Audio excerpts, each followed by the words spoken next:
A Dove's Cry, written by K. McCoy, narrated by K. McCoy, copyright 2019, production copyright by K. McCoy.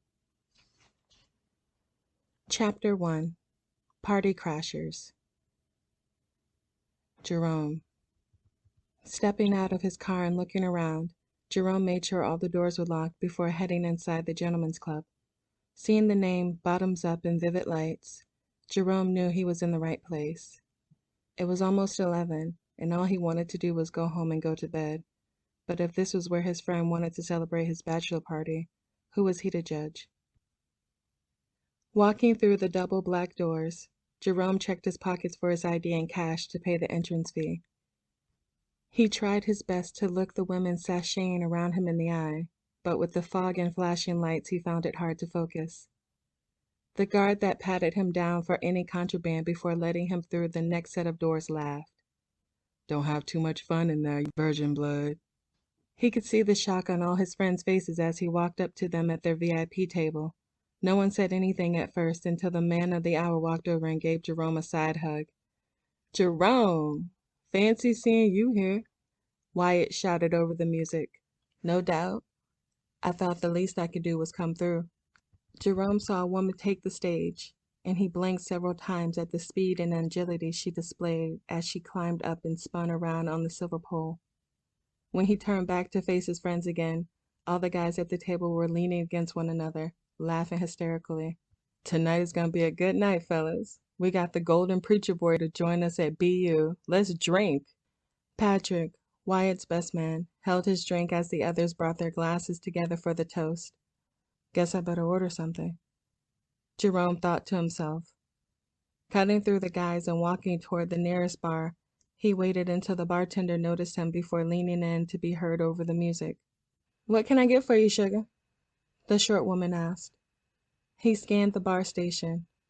"I'll just have a grape soda pop." The woman looked him over slowly before she went to get his drink. "It's $5, baby." Jerome handed her a $10 bill. "Keep the change." That earned him a wicked grin from the bartender. "I was gonna anyway." Turning around and sipping from his bottled drink, Jerome counted 4 women now in their section. As he parted his way through the VIP crowd, the girls acknowledged him with a few winks and alluring smiles. One of them, a chick with golden brown skin and braids that went to her bottom, swayed over to him and sat close enough to Jerome that one of her thighs overlapped onto one of his knees. "You new to the bottom?" she asked sweetly. Jerome answered honestly. "Yeah, how'd you know?" She looked at the others from his crew and then back at him. "I ain't seen you before, and these goons are here every payday." He nodded and extended his hand to the woman. "My name's Jerome. It's nice to meet you." The woman fluttered her eyelashes at him, making Jerome expose all his teeth. "Nice to meet you, Jerome. I'm Velvet." She took his hand in hers and shook it gingerly. "If you want a special dance later, don't see the rest. Come straight to the best. You hear?" She told him. "Oh, okay then. I'll remember that, Velvet." Jerome had no intentions of asking or receiving a dance later, but he didn't want to be rude. To thank her for her time, Jerome then reached into his pocket and pulled out a $5 bill and handed it to her. She held the bill up to the light to inspect it as she stood up to leave, brushing her braids across Jerome's knees. Velvet turned to face him again and blew him a kiss. The other girls in their VIP section were watching the exchange between them, and Jerome wasn't sure if that was a good or bad thing. As she strolled away, Velvet shouted over to the guys in his section, "Finally, a real fucking man showed up in this bitch." All the guys looked at Jerome as Mitch, his friend from high school, yelled at him while smoking a cigarette. "Yo, man, you supposed to give them the money after the lap dance, not before." The others laughed as Jerome sipped his drink. Almost an hour had passed, and everyone was still in good spirits. Jerome had finished his drink a while ago, but didn't want to get up again, as he noticed that when the men were up and about, the women not on stage latched onto them, enticing them into buying a dance. To make use of that time, Jerome instead talked to the fellas about the upcoming church jamboree. Some of the guys must have gotten sick of him bringing it up. as they eventually agreed to volunteer to help set up and man a few stations during the event. Jerome typed their phone numbers into his phone and started to enjoy the atmosphere like everyone else. He nodded in time to the music playing in the club and opened the text app to his phone. Hey, I get it. No one wants to look lame not getting it. But think about it. Is it worth it? When you finally find your wife and she asks, what's your body count? He had found a decent flow when Jerome felt a soft tap on his shoulder. Thought you could use another drink. The bartender from earlier had another bottle of soda in her hand, and she reached over the small rail to hand it to Jerome. Thanks. You ain't have to do that, he told her earnestly as he took the drink from her. While he was digging in his pockets for money to pay her, she asked him, what you doing with your phone out? You know the bouncers here will kick your ass if you take pictures of the girls. She warned him. Jerome shook his head. Nah, sister, nothing like that. I just got an idea for a verse and wanted to get it down before I was gone, I swear. She tilted her head before tapping on the screen of his phone. Can I see what you came up with? Jerome's eyes widened. You ain't gonna clown me if it's whack, are you? The bartender chuckled. We'll just have to wait and see, huh? Looking around to make sure his crew was busy with the dancers, Jerome entered his PIN code and turned his phone toward her to show her what he had jotted down a moment ago. To keep himself busy from possibly being laughed at, Jerome started to lightly tap his heel against the back of the couch that he was sitting on and waited for her to say something. I wasn't expecting that, she told him. Jerome looked her in the eye and asked hopefully, is that a good thing or a bad thing? The bartender held his stare. Just what kind of rapper you trying to be in these streets? I want to be a Christian rapper, you know, inspire and help someone find their light, Jerome answered honestly. He waited for her to laugh, but when she slowly nodded and walked away, Jerome called out to her, Wait, I didn't pay for my drink. The bartender turned around and smiled. You gave me something tonight worth more than money in this joint. We even. He was left to just stare as she went back behind the bar to make drinks for a few of the girls that were in between dances. I guess she liked it. Tasha. Tasha was working at the fast fix food truck while in between jobs, thanks to one of her oldest friends, Alexa. She really didn't mind the work. For one, it was mostly quiet, and she got to work alone. Also, her homegirl always sent that direct deposit on time.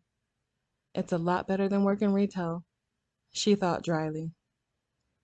The main reason she liked this new gig was that she hardly ran into anyone that she had gone to school with.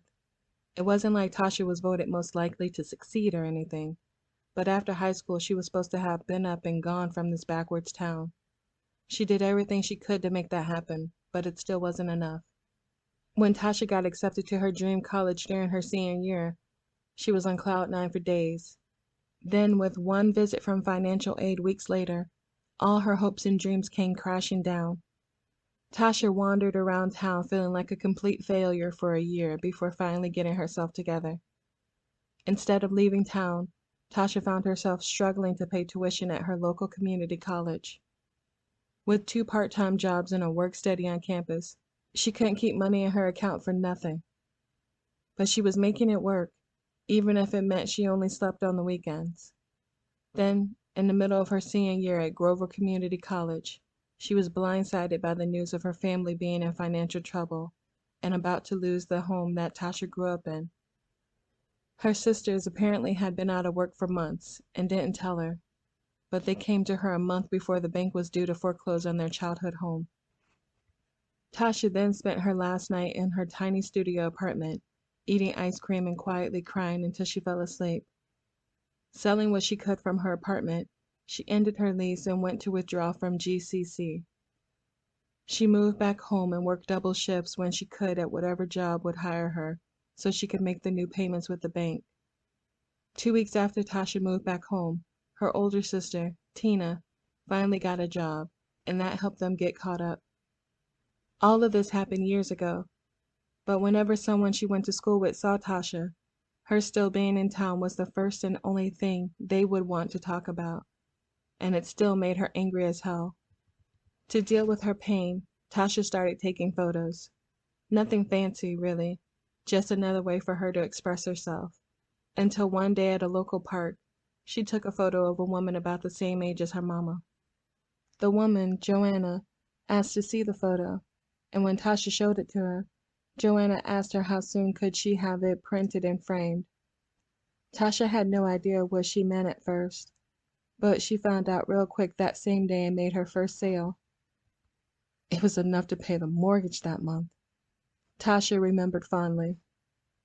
3 months later, she had created a website, quit one of her temp jobs, and slowly started to take on clients.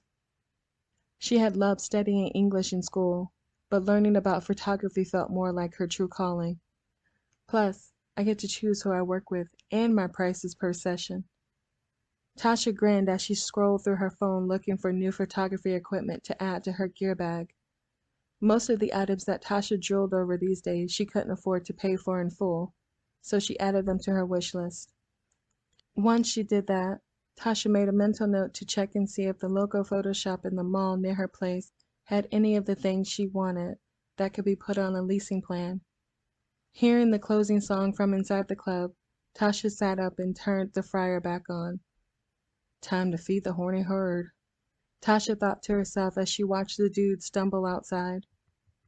Only a few folks were interested in something greasy tonight, so she quickly worked to serve them their food and watched as the last group of customers hopped into their cars to leave. With the club officially closed, the girls exited from the back with the main bouncers. Tasha still looked at them in awe as she saw their transformation from club girl to normal.